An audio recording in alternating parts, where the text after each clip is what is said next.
Hello, everybody. Welcome back to It's Time to Toss the Dice. We are on episode 8.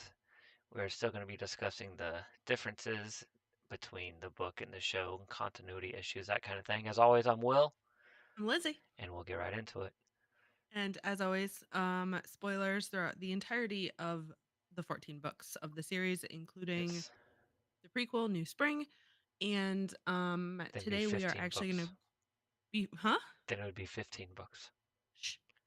The 14 books in the main series plus the prequel. Um, and of course, today we're going to be talking about season 1, episode 2 Mhm. issues specifically with moving the storyline forward, following with the books, potential issues, things that were good. Also, if I That can get Will to agree with me that that there's that's a anything that was good. that's a very short discussion. um, yeah. So I wanted to start with the White Cloaks. Obviously, the cold open for this episode Mhm. is Valda eating his bird meal thing, which I did actually look up because I was like, there's no way this is a thing. It used to be a thing. It's been outlawed in Europe now. It's like against the law to do it. Um, and burning a witch at the stake. Mhm. She's an Aes Sedai. She's Yellow Aja based on her clothing. He takes a ring. He's cut off her hands. None of this happens in the books, but I do think it was a really good setup for just how questionable the questioners are in their morals. Or lack thereof. Or yeah, or lack thereof. And the lengths that they would go to um deal with Aes Sedai, who they do believe that all Aes Sedai are dark friends inherently Mhm. by their ability to channel. Correct. Um, Not just Isolite, any person that they find with the ability to channel, they Correct. consider Yes. dark friend. Yep. I do think it's interesting the setup for this scene and the sort of payoff it has in season 2 when Egwene is with Rena learning from the Suldam. And even when she's in the White Tower before Leander makes him away, she spends a lot of time trying to learn without the use of her hands because of the things that Valda told her, which was set up by this scene. So Egwene very much doesn't want to be in the position of this yellow here. I can't recall how many times I've said this. I hate those fucking rings. I know. I do too. I The more I see them, the more I hate them. Like it's interesting. in I the don't books, the ring to signify somebody as a nice eye, or actually somebody who's passed through the arches to become an accepted. You get the ring when you become an accepted. Is it's just a serpent biting its tail. It's just a simple gold band right. depicting a serpent biting its own tail. That's it. It doesn't even have like gems and like tiny No, little gems in the eyes or anything. no, it is a simple gold band depicting a serpent biting its own tail. That is it. It's not this ungodly monstrosity that they've put on the screen like that. Right. I hate it with a I know. I passion. It's really interesting when because I really don't like the rings either. But it is interesting to me when Valda takes this yellow's ring and clips it onto his belt. I can understand their decision for making them a little bit more, I guess. But like a little bit later on, when Moraine takes it off and gives it to Lan because they run into Valda and Bornhold, um, and then Lan gives it back to her and she puts it back on her finger. It's like that thing is freaking huge. Like nobody is gonna wear a ring that nobody realistically wears a ring that big. No, So, unless you're married to a billionaire and you have, a 2 carat but even diamond that, wedding ring, like it's not that like it's it's huge. it's a monstrosity. It's disaster. It's They look good on atrocious. Valda's belt. They don't look good on a Like, finger. and I don't even see the necessity of needing it for Valda's belt. Like, does it matter what color of Aja he's killed? I think it's Like, just the fact that he's collecting them. well, and you can he can collect the golden serpent bands as well, just as I easily as know. he can these ungodly monstrosities. Like, I don't it doesn't matter to me if he's killed 14 yellows or 14 blues or 14 whites it doesn't matter. Right. Like the fact is he's killing Aes Sedai. Doesn't matter what Ajah they are. Yeah. Um yeah, I don't like them. I'm actually going to bring up a point here that's really interesting, and I don't in the books we never actually get a scene where a white cloak goes out of their way to kill an Aes Sedai. We know that it happens if they catch them, but it's never explicitly shown. If they don't actively hunt them. Right. If they run across them, sure, but they're not hunting them like Valda is. Right. Um and it's really interesting talking about the scene when later in this episode Moraine, Lan, and the Emmons Fielders meet up with the White Cloaks on the road. Moraine takes her ring off, hands it to Lan, and he hides it in his belt, which is totally fine. That is something that I could see happening. Right. But then Valda, and they spend time on this with the camera, which is what confuses me. Valda spends time examining her fingers. So why is a ring that's that big that Not you leaving leave tan on lines. 95% of the time not leave a A tan ring line. line? Yep. Well, not even a tan line. Like there's actually a ring indent that Well, right, should be on her finger. He but some should know but that somebody she who's took been a an ring Aes off. Sedai for that long, like she's been an Aes Sedai for Right. over 20 years, or Hmm. at 20 years at this point. So somebody who wears that ring day in and day out for 20 years, even if she does take it off, for 5 minutes here or 5 minutes there, like There's going she's to be a ring outside, line. like she doesn't stay in the White Tower. She spent the No. last 20 years actively looking for a certain individual. Like she's Yes. going to be out in the elements, out in the weather, out in the sun, and there's going to be a ring line. Not just, oh, I can take this off in 5 minutes. I'm not going to have that band. No, like Right. you have an And actual it's fucking tan line there. and that's just and this doesn't really come into an issue with the show versus the book specifically, but it does bring up an issue that I see occurring a lot in the show. It gets better in season 2, but even this you can't really attribute to them running out of time or COVID or anything because it's such a simple shot of the camera focusing on Valda paying attention to her fingers. Realistically, he should have seen something. That Right. is a filming error that never should have happened. Yeah, it's just there was no forethought put into it. Like, Right. oh, well, this would be a good little thing if he was looking for her ring. Well, yeah, but you Or, also have to think the person whose ring he's looking for has been wearing that ring for 20 years, and he would right. see it if he was looking. Exactly. And I just it's that kind of thing that aside from the continuity issues with the books, it's that sort of thing that bugs me about this is that they don't it just feels sometimes like they're not thinking. It feels like that almost every minute of watching this show. I mean, I fair. I spend more time wondering what the fuck they were thinking than like watching this show is like it's a completely different universe in the Wheel of Time. Like same character, same names, different universe. It Because is. nothing that almost nothing that happens in the series happens in the books. Nothing that's on the air on Amazon happens in the books. Yeah. And I know it's interesting. I know that you and I have talked about this and I've talked about it with some other folks, but um it's really it's really interesting because you and I used to role play Wheel of Time stuff. Hmm. We still talk to a number of people who would like to be some of them would like to be guests on our show. Hey, come on in. um yeah, I need to talk to you about that.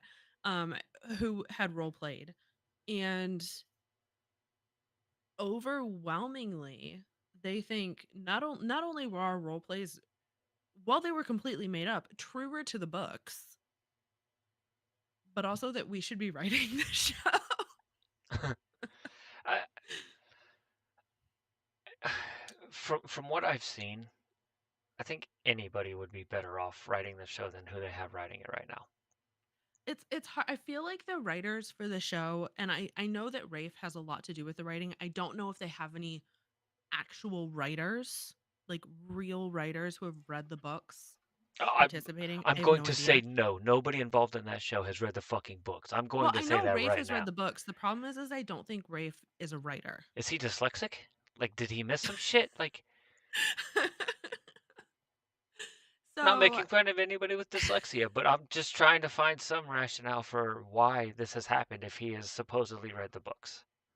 I, that I don't know. But it's just interesting to me how weak the writing is sometimes. And even if you're gonna deviate from the books, fine.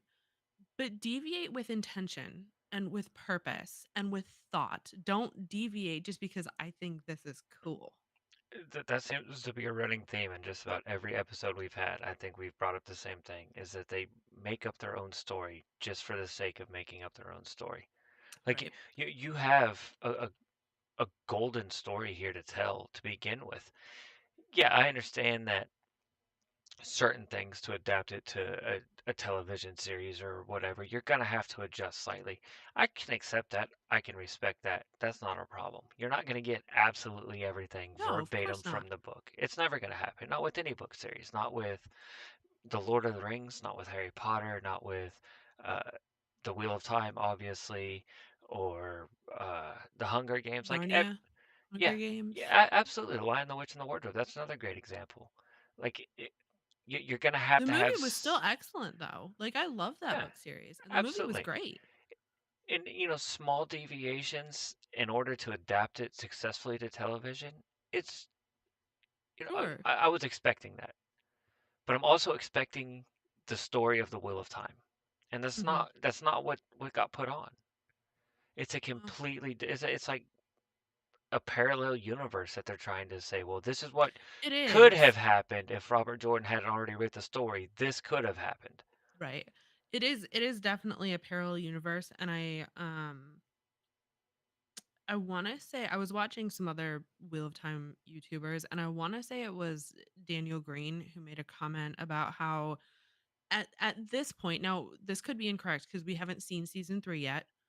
Season 2 despite its issues did bring us closer to where all the characters are at the end of book 2 than season 1 did at the end of book 1. Geographically, Um yes. so we could be getting closer to the books in season 3 and we won't know until it comes out. But the comment that was made, and I think it was Daniel, but don't quote me on this, was something along the lines of Rafe is writing the show that Amazon paid him to write, which is not a one for one Wheel of Time. Right. Like I said, I'm not expecting it to be one for one. I understand that there's going to have to be some changes to fit it to the screen. I get that. Like, there's some things that you have to visualize that you can't visualize. Like when you're reading it off the pages, like there's no visualization to it, and Like you have to. Perrin. And you, Perrin's a great example. and you have to visualize those things, and I get that. Or even channeling. Channeling is not. uh, I understand using your hands. I'm not saying that you don't, but it's. Do we want to do an episode on my theory for that?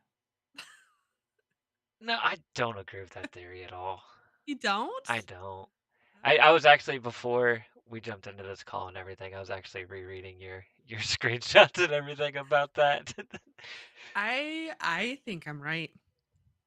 I mean, I'm not saying you're wrong. I'm just saying I can't see it, but Anyway, I've we'll been move wrong on. before. We don't But need to talk about that. like I um, do appreciate it, and I actually kind of like the way that they do the channeling in this show, like showing them pulling upon the power of the earth and everything oh, for else. sure. Like I like that you're adding some visualization to something that's not a very visual thing that needs to Yeah, be, and it's great, and I love that. But they've done so many things the opposite direction, like I know. changing things or excluding things or adding in things that they have no business changing, that it I know. detracts from Like the Maureen's small things sister that in they do season right. 2. The rings, fucking rings are a big one. Like, why does she have to have a gaudy blue stone in her ring? If anytime you see an Aes Sedai on the screen, you can look at them. Like if they didn't have fucking arms, you could look at them and tell what Ajah they are by the way they have them dressed. Yes. So why do I have to have that bullshit to know that she's a red or a blue or a yellow or what the fuck ever she is. Like, I look at it like, oh, look, there's 87 reds right there around Leandrin. I know this because they're all wearing red fucking dresses. I would even argue, thinking about season two, going back to the ring thing, thinking about season two, completely aside from the fact that they are dressing them in Aja specific colors. So browns were brown, yellows were yellow. I I would go nuts if I was a blue and had to wear blue all of the time. But They anyways, don't, but it's something even in the books that they choose to do. Like even around the yeah, but not tower. always. Not Not always. always. No, not always. I'm not saying always, but it is something that they Um, choose to do for the most part, a majority of the time. but even that, looking at season two, and we're getting way off topic here, they did such a good job writing the Browns. Specifically the Leander, or not Leander, sorry, the Varen Hmm. scenes with cute Asian who I can only think of as being from Harry Potter. um, like their behavior is so brown Hmm. that there's no way that I would see them on screen and think that they were any other Aja. Right. So they can do it that way too by making the characters act and react to things in the way that's appropriate for their Aja. And That's people very do, true. they tend to choose their Aja based on their own passions and their own personality. Absolutely. Like as soon as you know Nynaeve and you know that she can channel and she's heading to the She's a White yellow, Tower, there's not a doubt in anybody's fucking mind she's gonna be a yellow. of course. Nobody has that doubt. Right. Nobody. And you like it's solidified in You book 2 that you she's going to be a yellow. you So could you know it in book one. I mean, they don't have to. well, They yeah. solidify it in book two, but in book one, as soon as you know she can channel and she's heading to the White Tower, everybody who read that book knows she's going to Yellow. be a yellow. Right. Everybody Which knows Egwene's going to be a green. Everybody knows Elaine is going to be a green. yes. There's not a doubt in anybody's mind about any of these facts because that's who they are. That's their Although it is personality. interesting that Egwene, well, we won't talk about that, but she doesn't actually end up becoming a green. Yes and no. They accept her after a little while, but moving on. Let's get back to episode 2. Um the uh, the the next scene is actually pulled almost straight from the books. It is the scene where they cross the Terran. Hmm. And they wake up Master Hightower. Obviously, he's Yep. not in his house. Whatever. Whatever. They wake him up. They get He across. takes them across the Yep. river. Terran Ferry. Moraine makes a whirlpool. The only difference is in the books, Master Hightower is not dumb enough to jump in the water. Here, on the other hand, he does jump in. He dies, and Moraine later gets accused of killing him by Egwene, which kind of leads us into the next thing I want to talk about, where they discuss the oaths, Hmm.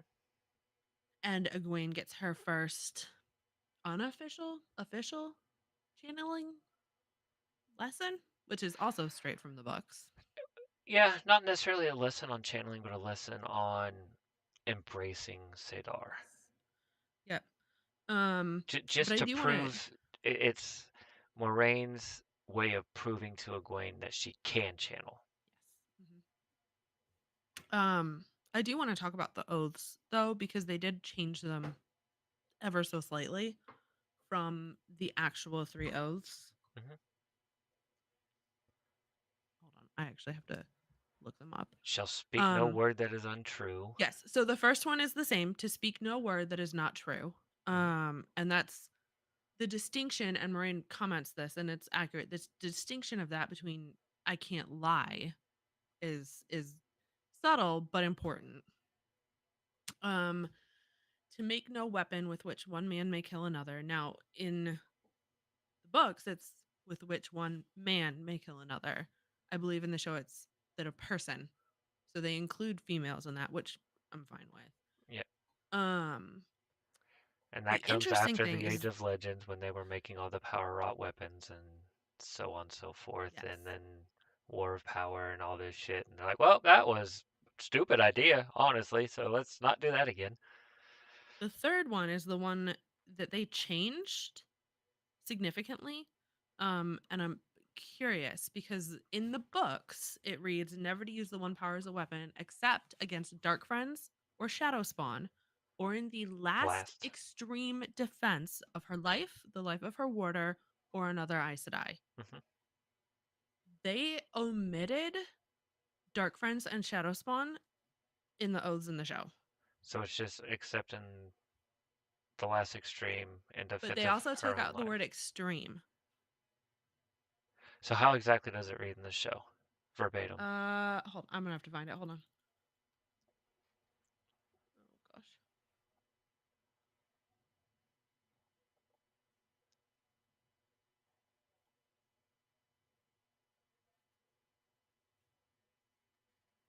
Because if that part is Never use the one power as a omitted, weapon. Oh, they did use the word extreme. Except two, to make no weapon with which one person may kill another, which again is fine. right? And then three, to never use the one power as a weapon, except in the last extreme defense of her life, the life of her warder, or another Aes Sedai.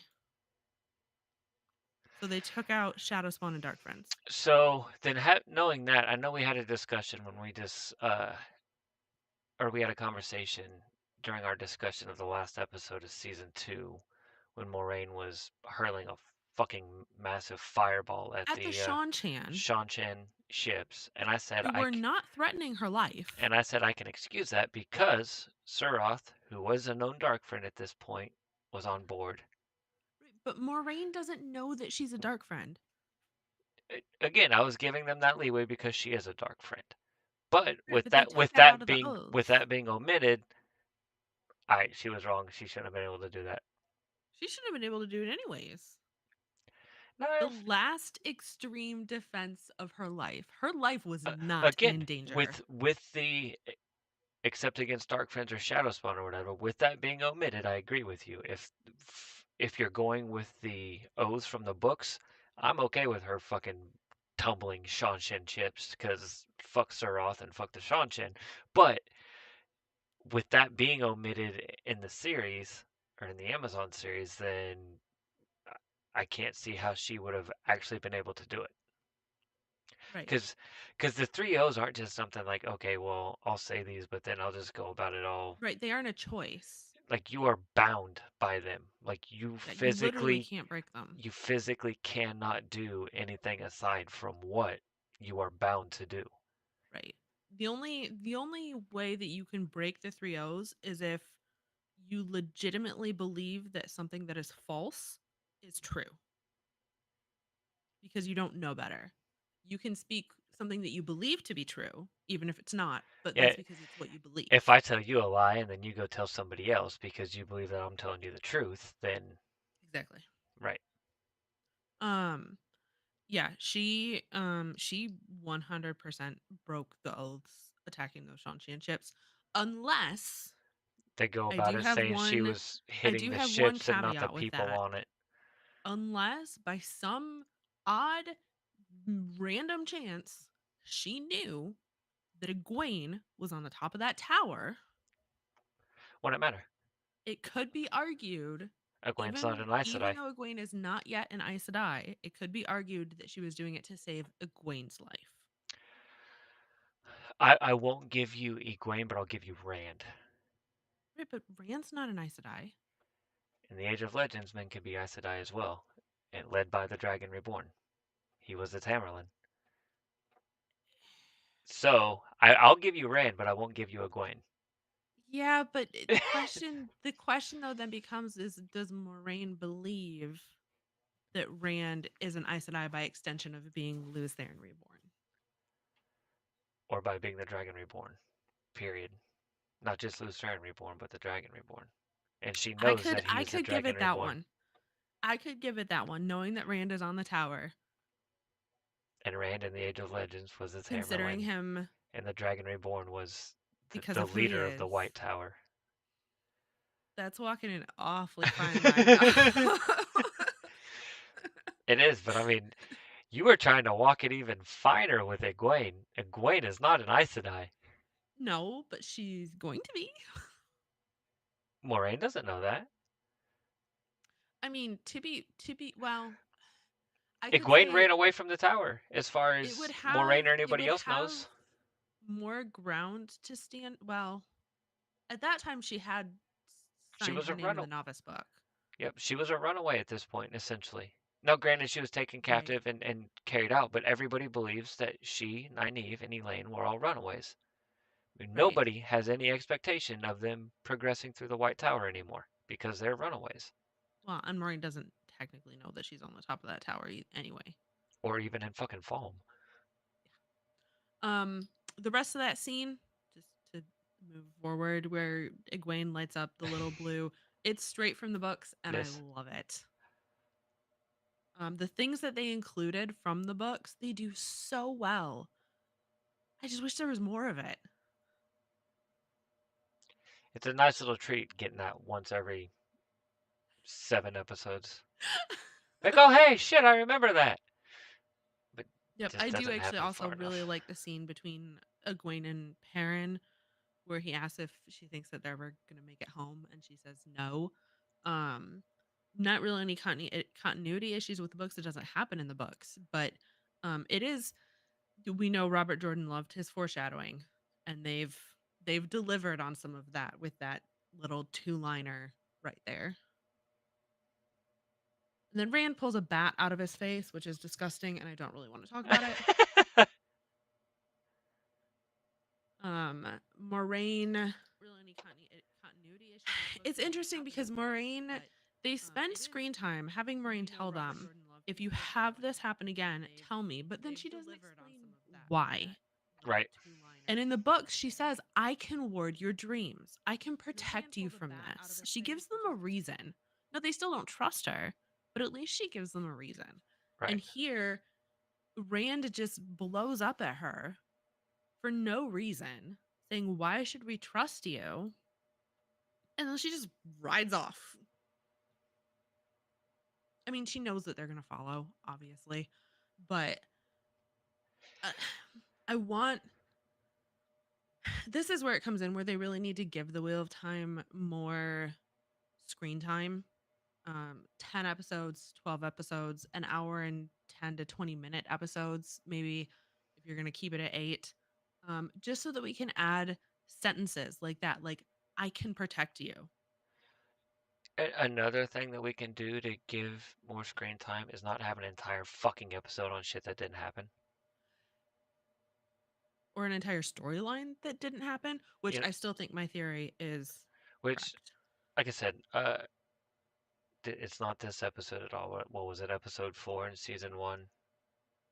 The The Logain, Nynaeve, the Logain episode. I loved that episode. Like, you just gave away an entire episode. You just gave away like fucking 60 minutes of storytelling to tell another fucking story that never happened. Yes. Again, why? Well, Like you took out entire huge massive chunks of book fucking 1. You said we can't put this on screen because we don't have enough time, blah blah blah. But you added in an episode of bullshit that never happened. yes. Well, I I like that episode even as a book reader because of the way that it sets up male channelers I'd and rather have Cam explains male I'd rather have channeling. Camelin.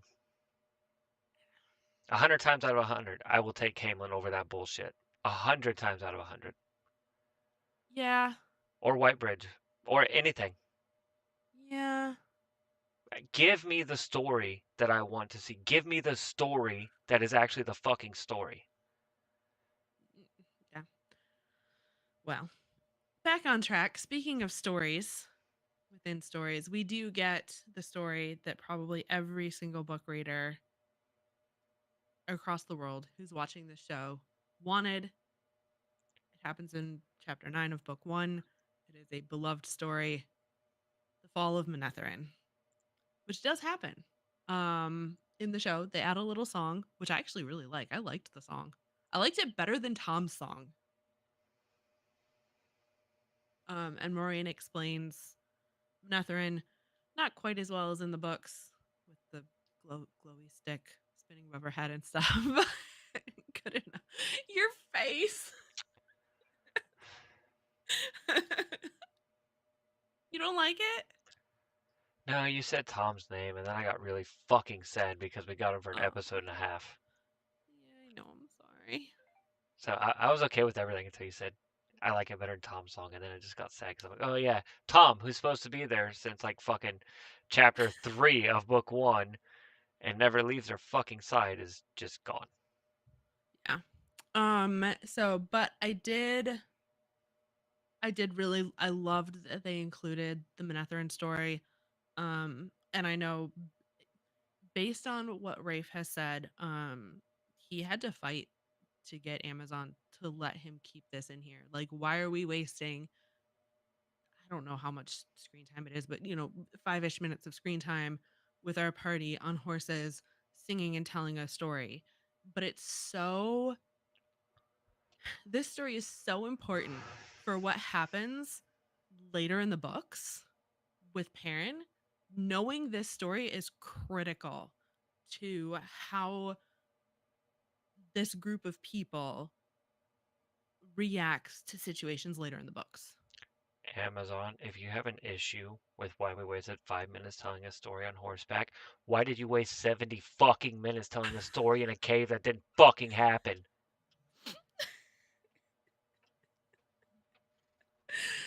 Oh gosh. Oh gosh. Either way, I'm glad that Rafe won that fight and they included this story. It's so important and it's such a good story um to use to tell part of the history of this massive world that there that exists in the Wheel of Time. And it's really sad, Yep. which gives you kind of a little bit of the, oh, this is not going to be a happy ending kind of a story. This shit is sad. Was not a happy ending at all. It was not. Um, so they talk about Shadar Logoth. Um, At all. they rest. Moraine ends up not being able to make decisions Hold any on, hold longer. on. Before we get there. So when they encountered the White Cloaks, let's go back to that for a Mhm. minute. They encountered the Yeah. White Cloaks, and Moraine has been injured by a Trolloc sword. Yes. So she has pretty gnarly fucking wound. And that happened on Winter Night, right? Right, before they left the Two Rivers. Yes. It happened right there in Eamon's Field. Took pretty nasty hit from a Trolloc blade, which even in the books, I would say this isn't far from accurate because most Trollocs weapons are forged in Thakandar, and they're Right. There is, I would say, probably about a 1 in 10 chance, 1 in 20 maybe, that the blade is going to be tainted. yeah. I think that number would up to about 100% chance on for Fates. I think all of their swords are Thakandar forged. I believe Possibly. 100% of Fade weapons are. But regardless, so it is going to be not just a put a bandage on this and it's going to get better type thing. Like it needs healing, like needs Yes. actual legitimate healing, or it's going to fester and you're going to die. They meet the White Cloaks. It's too, I'm going to cut you off real quick. It's really too bad they fake killed Nynaeve because she totally could have fixed but it. Just saying. so they run into the White Cloaks. She's obviously injured, very visible injury. Mhm. Explains to the White Cloaks, she was attacked by a Fade. Stabbed by a Trolloc. Yep, or I'm sorry, I said Fade. Attacked by a Trolloc. I don't know what Might the have been fuck a I was fade. thinking. I don't remember. No, it was a Trolloc, but I said Fade for whatever reason. I don't know why I said it, but yes, attacked by a Trolloc, blah blah blah. You would think that that's something that White Cloaks would take a very very keen interest in, You think? but they really did. I mean, they did say, well, where? Like, oh, back that way a little Well, bit. You know what I I mean? think Bornhald's intention is to go where the Trollocs were, but then Valda's like, we questioners are above Shadow Spawn. Like, But what? that's the entire point of the White Cloaks is I to know. rid the world of the shadow. So when you are this far south, like Trollocs in the Two Rivers is not just oh shit, another week, another Trolloc. Like no, Like, that's really bad. like Trollocs in the fucking Two Rivers is a massive, massive deal. Like to make it from the Blight, which is on about as far across the world as you can possibly be, to where we are, and they got there without being seen by anybody. and nobody Yep. questions this. Like everyone just Yep. like, oh shit, you got stabbed by a dog. That sucks. Like that's bad, bruh. Well, now, see, and I would have liked some screen time for that too. We get a little bit more page time in Emmons Fields with Lan specifically and Moraine and some of the townsfolk actually talking about how did these Trollocs get here? Why are there, I think it was like 5 or 7 bands of Trollocs that Fists. normally Yep. don't get along? Like, there's got to be something big happening in the shadow for these guys to do a collected attack on a place. Which I mean, Um, Moraine and Lan would know why. right, but even Lan in the books is kind of like I haven't seen this many bands of Trollocs together in Right, but I don't think he says that in a forever. questioning manner. He says it as kind of a confirmation of it. We're in the right fucking spot. Like Yes. Hmm. this is Yeah, he does. 100% where we needed to be. Now everybody But in the that's Two Rivers isn't going to know that. They're going to be like, what the fuck did we do? right. And I don't necessarily know that non-book readers watching the show are going to miss something like that because I mean, obviously they're not going to miss it if they don't know that it happens, but I don't feel like it's completely necessary to include. But it gives viewers a little something to spend those 30 seconds to a minute and a half saying this is weird. Right. And going back to the White Cloak, so you have Children of the Light. I'll say that again. Children of the Light. Who burn Aes Sedai at the stake. Because they believe that they are connected to the shadow. Like that is 100% why they kill Aes Sedai. Is what you can do is link directly to the shadow. We cannot have that on this earth. Now, there's 5 fists of shadow spawn in that direction. That's not a big deal. Bullshit. Like they would have fucking like went back to Amador and probably brought the entirety of the fucking Children of Light into the Two Rivers had this happened in Poor the Two books. Rivers. um The second thing but I'm gonna say about this with I the think you're gonna bring up what I think you're gonna say, but if you don't, I don't think I will. Bornhold says something to Moraine that took me aback when I heard it, and it takes me aback every time I think of it. He says, "Oh, well, you should go see an Aes Sedai for healing. The people that apparently in this universe we hunt down and kill because they are pure fucking evil. You need their help, so go see them." I understand. I wonder if they did that Fucking no. intentionally as a way to distinguish between Valda, who's obviously very much on one end of the spectrum, and Bornhold, who is the complete other. I mean, even reading the books, Bornhold was always the white cloak with an actual brain, the guy with the head on his shoulders. Now, do I think he would have told somebody to go find an Aes Sedai for healing? Probably not. But at the same time, if you are looking at even Bornhold, if he's sitting there looking at a woman who he knows is going to die, Repent, child, and who he walk in has the light. no reason to believe is not a follower of the light, and he knows that an Aes Sedai can keep a servant of the light from dying, why wouldn't he suggest it? No, I don't believe any White Cloak would. Like, if you were stabbed by a Trolloc blade and an Aes Sedai healing was the only thing that could save you, and you went to a White Cloak, they would do is like, well, repent and walk in the light, child. Like, they are absolute zealots. Like, they, Now you are talking about the same guy who in the books gave Queen Morghese asylum, knowing full well she was trained by the tower and can channel. I, I mean, she can't even light a candle, but she can channel. right. But I believe the fact that she's no longer in the tower, like, didn't continue. If she would have been a full-fledged Aes Sedai, I think that would have been different. Yeah. But the fact that she can't, like you said, she couldn't light a candle with the one power. It's probably what did it in for him. But I'm just saying. I mean, like he's the only white cloak who would give Morghese asylum well, like the that. only The White Cloak only one. the only one at this point. Well, and that one that we're not going to talk about So the only one at because that's this point. we don't need to get into those spoilers. But I'm yes, not. there I is I didn't wasn't giving a name. I'm just saying at this point there will be yes, another there one is one later. other one who would give her asylum, but we don't need to talk about There'll him be right now. another one later, but um no, I don't that whole scene um Had no. issues. Yeah.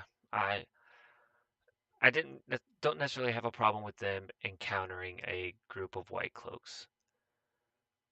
I'm pretty sure Eamon Valdo, the way he's depicted in this Amazon series, would have probably detained all the females on sheer principle. In the presence of Bornhold, though, Yeah, he's a questioner. Are you gonna tell a questioner no? no, no, Uh, I wouldn't. Even I if wouldn't know.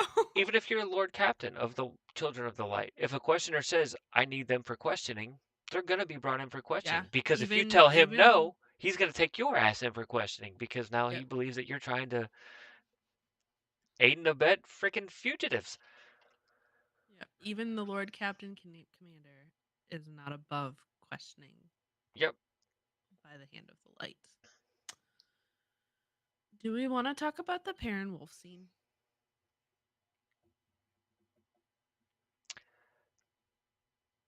When he's with the White Cloaks. No, he's just like walking through the woods, which is a weird continuity thing. Again, the writing is just let's for some reason just take Perrin and take him away from his party. Maybe he was taking a piss or something. I don't And his horse. We're just gonna wander know. now. And he sits down on a log, pulls up his pant leg, has a gaping wound, like gash in his leg that needs help. It gets licked by a puppy dog, by a wolf. The wolves run off, and then Perrin's leg is ignored for the rest of the season.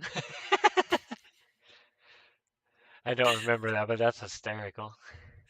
It's just, it's, I love the introduction to the wolves, but please somebody That do doesn't. something with Perrin's leg. I don't mind the foreshadowing or the introduction of hey, there's something with him and wolves. But if I don't know that I'm a wolf brother and I'm sitting down on a log and a wolf starts coming up to me, bro, I ain't sitting on that fucking log anymore. Well, no, Like, he did get up. I'm like actually watching it right now. He got up, that wolf ain't and coming he's fucking near me. I promise you that. Like either I'm running like a bitch or I'm killing it. properly freaked out. Not properly Um, enough if you let the fucking wolf lick his leg. He ain't properly enough freaked out. I don't know that running from wolves is a good idea. Aren't they one of those animals that will chase you? They're fucking wild, massive, feral dogs. God knows what they're gonna do. I've never been Yeah, chased by wolves. I couldn't fucking tell you. I don't know either. But anyway, yeah, wolf comes up, licks this gash gouge in his leg that gets ignored again for the rest of I'm gonna tell you this right now. God is my witness. If I am ever fucking trapped in the woods and my leg gets fucking gashed or broken or whatever, a wolf will not lick my leg while I'm still fucking alive. Like if it's licking my leg, it's because it done killed me and is now eating it. Well, yeah, but you're not a wolf brother. Yeah, he didn't know he was a wolf brother either. He was no different from you or I at that point. Yeah. All right. So after that, the party Perrin magically rejoins the party. And his leg is healed. After I'm assuming that he like went off to check his leg or to go take a piss or something. I don't And the know. magical wolf kiss healed his leg. Magical wolf kiss. Yeah, there we go. The wolf licked it and all of a sudden it's all better. Moraine is completely That wolf was an incapacitated. Aes Sedai of the Grey Ajah. I better not give Amazon stupid ideas. They'll run with it. Anyway, God. go. um Their collar's gonna be their ring with a massive fucking. uh they enter Arid Hall. Mhm. Forced to enter Um Eredhall. Being chased by huh? Trollocs, they have no choice but to enter Eredhall. Right. And Sidar Moraine is now Logoth. incapacitated, which means that Lan gets to make the decision and he decides, hey, let's go into the creepy shadow city that's going to eat us all alive. Good choices. No objection here. Um, huh? No objection here. Happens in the books. Same reaction. Good choices.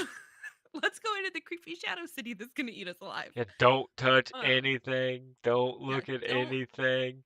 Don't breathe. Don't walk.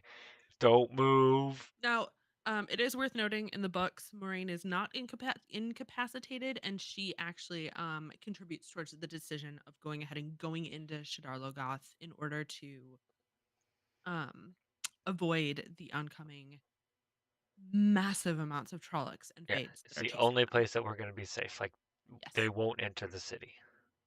assuming that you can actually stay safe inside the city. Yeah, like, but we're going to take our chances with Mashadar as opposed to Yep. multiple fists of fucking Trollocs. I do I have to say because we know that this city comes back in the future. Hmm. I assume that's one of the reasons they included it in this because it is critically important to later on storylines that they can't exactly ignore. So is Um, Caemlyn. Not like this one though. We only see Shadar Um, Logoth one more time. We see Caemlyn countless fucking times in the but books. think about the importance of Shadar Logoth They could do though. that anywhere, And we though. see it twice. Just, well, they could do it in the ways, honestly. They could replace Mashadar with Machin Shin. But I'm not saying it's the same, but I'm saying they could make that change. They could.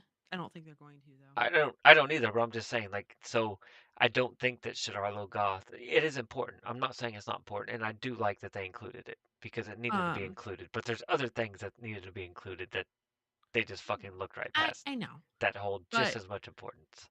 the work that they did building this city with the set pieces that they actually built in conjunction with the CGI that they added, the city is stunning. It is properly gorgeous and terrifying at the same time, and I love it.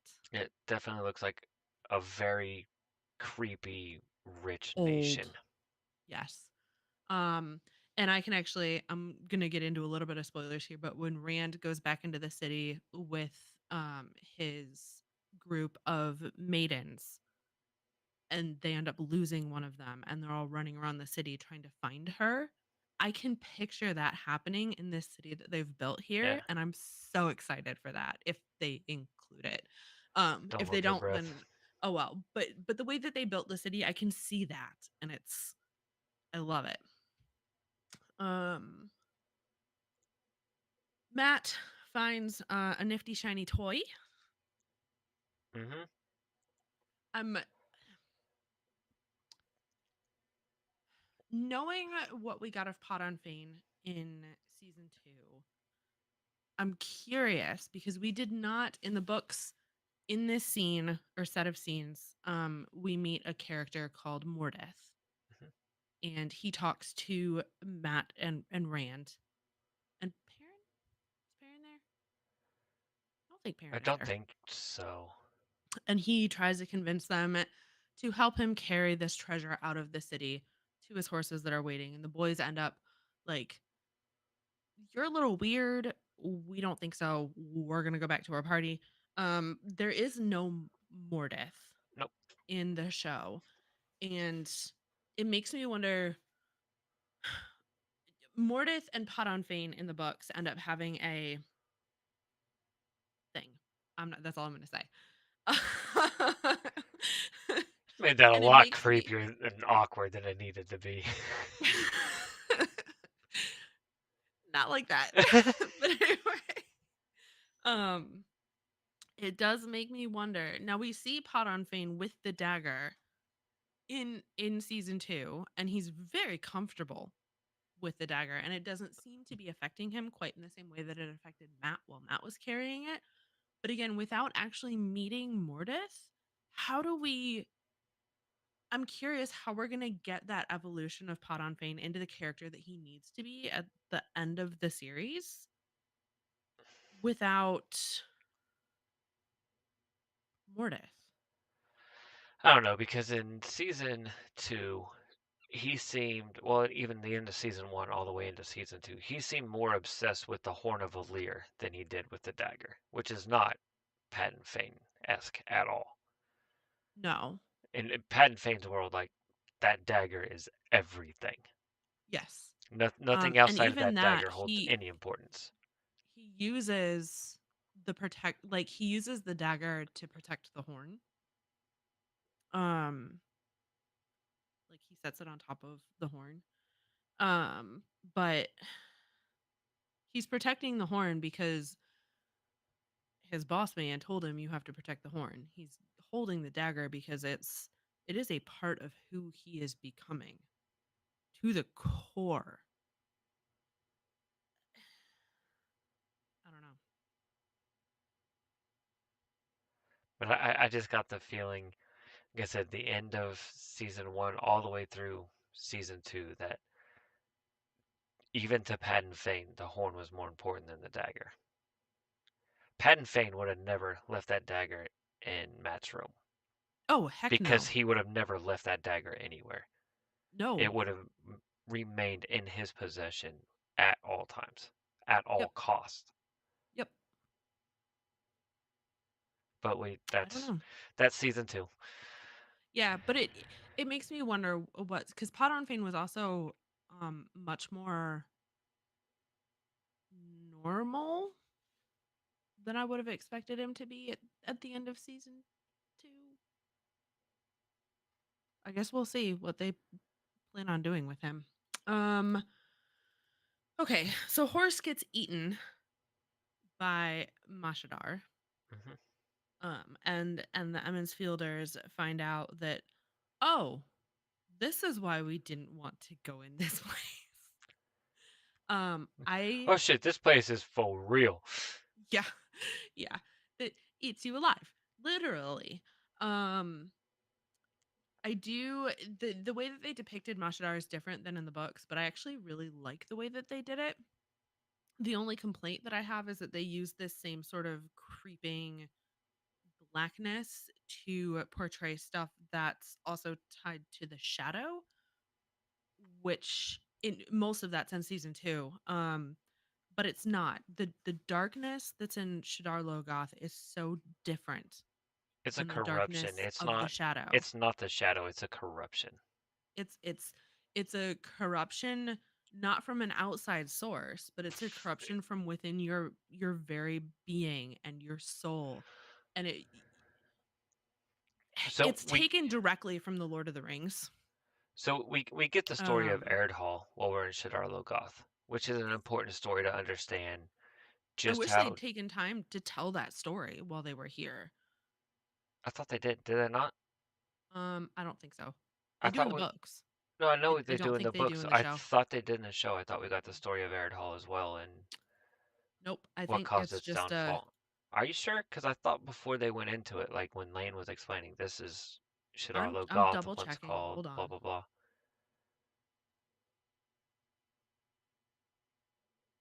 All right. So they come in.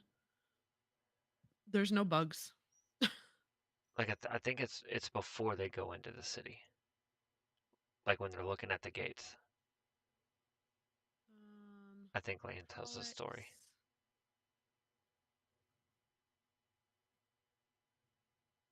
And I Target could be wrong. Elvis. I might be remembering I think you're wrong. incorrectly. But anyway, so if we didn't get it in the Amazon series, then that's another missed opportunity because that's, 5 minutes of screen time to tell the story of Not what the even. fuck is happening here. This Like, story is shorter than the Manetheren story. so Eredhall, which we now know is Shadar Logoth, was once a very great, very powerful nation, one of the 10 nations to Yep. stand and fight against the Shadow when the During the rest Trolloc Wars, during the Trolloc on Wars. the same level of prosperity and fighting power as Manetheren. Yes, In fact, Arid Hall was one of the places that left Manetheren to die yes. So I because mean, of what was happening and they inside the city. they were once great allies, and then when the world needed them most, Arid Hall closed off all the gates, would not send out help, would not allow refugees in. Like they essentially They sequestered themselves. they sealed themselves away from the rest of the world. So eventually everybody inside dies and all that's left now is the corruption of Yep. what caused that, which now And has it manifested started. into Mashadar. Yep, it started with an individual who came into the city and whispered into the king's ear. Again, this has been pulled directly from The Lord of the Rings, which we know Robert Jordan got a lot of inspiration for this from. And that particular individual's name was Mordeth. Mhm. And he, which is it, Rohan that's Uh-huh. in The Lord of the Rings, or is it Gondor? No, it was Rohan. The It's writers. Rohan. Okay, yeah. Yep. Same thing that's happening in Rohan, except obviously in the Lord of the Rings they figure out a way out of it. In the Wheel of Time, they don't. The city collapses. The people die. Their mistrust and hatred and corruption that built from the inside ended up creating this mindless monster. It manifests into Mashadar. Yes. Again, completely different from the darkness of the shadow, and I wish Yes. that the show had done a better job distinguishing between the two. In some instances, I'm thinking specifically of when Lanfear comes back. Um, but I do like the way that they portrayed Mashadar. I think it's properly creepy. Yeah. um, and then Nynaeve finds Lan and Moraine, and the episode is over. What do you Yeah. have anything to say? Um, I was trying to look here and see if they did mention anything about the story of Aaron Hall. Because I thought They they did.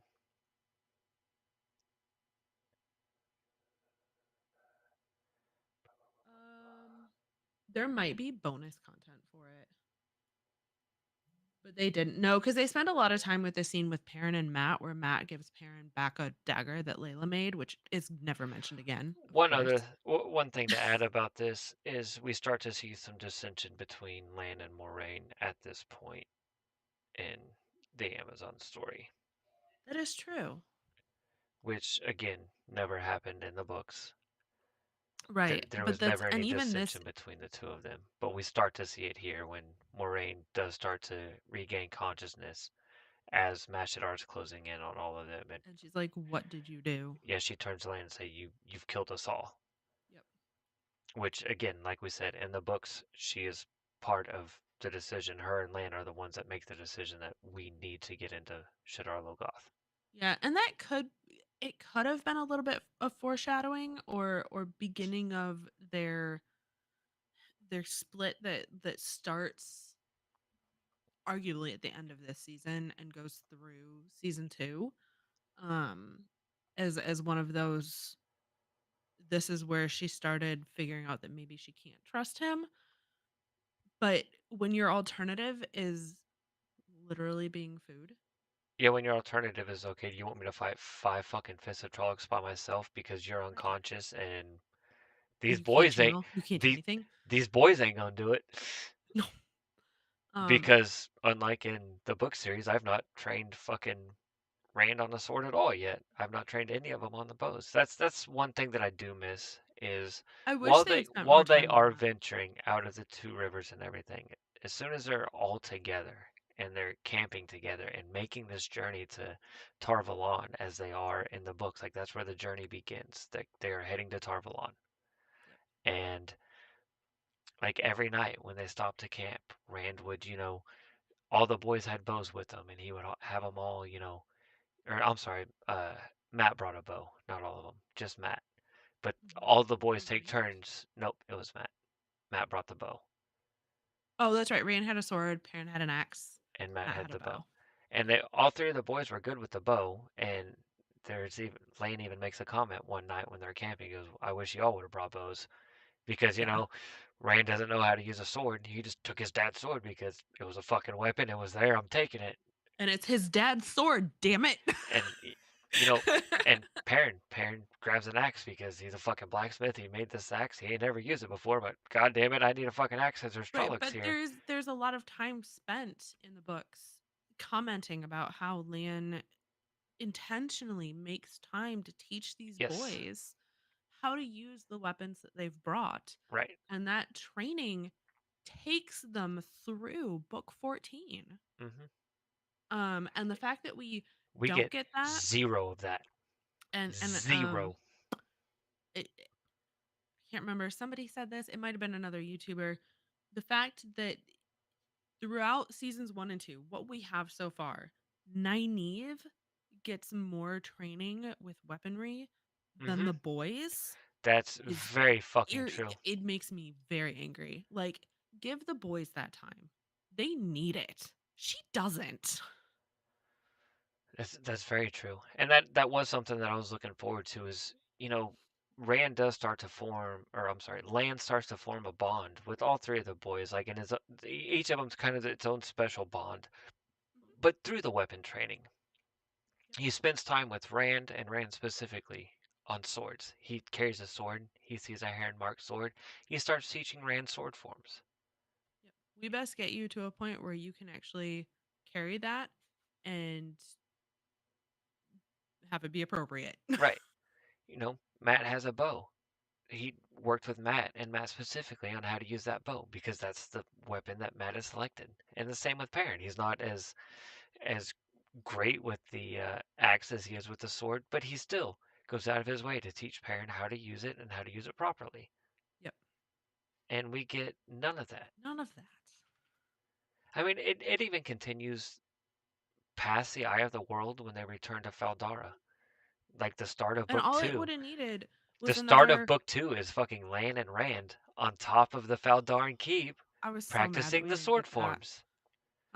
But even if they had just given us, you know, during their time in the woods, 5 minutes Yeah, it could with have been a, with a Lan time lapse talking to the scene or whatever boys. as they're traveling and camping for the night and traveling and Right. camping for the night. Just give us a little, okay, well, here's, you know, Rand and Lan over here smacking swords together. Here's Matt shooting a fucking bow. Here's, just give us Right. something. But we got Because if, nothing. as soon as you give us something, we can then assume as viewers that that continues throughout. Right. We only need one scene.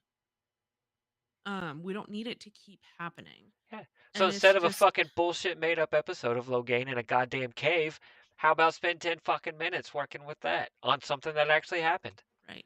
But again, that also comes down to, even if they want to include the stuff that didn't happen in the books, if Amazon would just give them that additional time, that extra episode or two, that extra 10 minutes, we could have so much more of these little things that help build our relationships with these characters. Time that is spent in the books Because so that we can build our relationship with these characters. right now the relationships between all of the characters, when we end season 2, the relationship between all of the characters is severely fragmented. Yes. Save Moraine and Lan start to, fix their fucking marriage. It's not really a marriage, but you know what I mean. Um, That never should have been broken in the first place. exactly, exactly. They start to fix something that was never broken in the books to begin with. Um, Egwene and Nynaeve, like they have their own fucking stupid, silly nonsense going on. Uh, Rand and Matt have their own silly, stupid nonsense going on. It is fitting that Perrin is the only one that like is there for everybody. Like that is It's so very fitting. Perrin. That is so It's fucking very fitting. Perrin. Like that Um, just occurred to me. Like the only person there that's not like, I'm mad at you, but I like you. The only person that's not like that at this point is Perrin, and that's um, very fucking Perrin. it is. Well, we are running over. We are. We're at our hour mark. We've we've gotten to the end of episode 2, season Oh, 1, episode 2. yep. Which I think overall perspective, having talked about it now that we've seen 2 seasons and I've come back and I've watched it again, overall I think it was actually a better episode, comparatively. Well, enjoy it because you don't get any more of them. That's this is your one shining beacon of a lot of this actually happened. This is the Yeah. one time you get Um, that. yeah, this episode actually, I think it did very well. I think it did the things that it did do very well. I would have liked to see some more, like the story of Aaron Hall, or some The sword fighting or some the axe right fighting. the Um, weapons training and Yeah, but for the things that it did do, it did them well, I think. Except for the White Cloaks, as we discussed. Well, except for Bornhold. And, Valda's perfect. and the rings. Valda's perfect. Don't change him.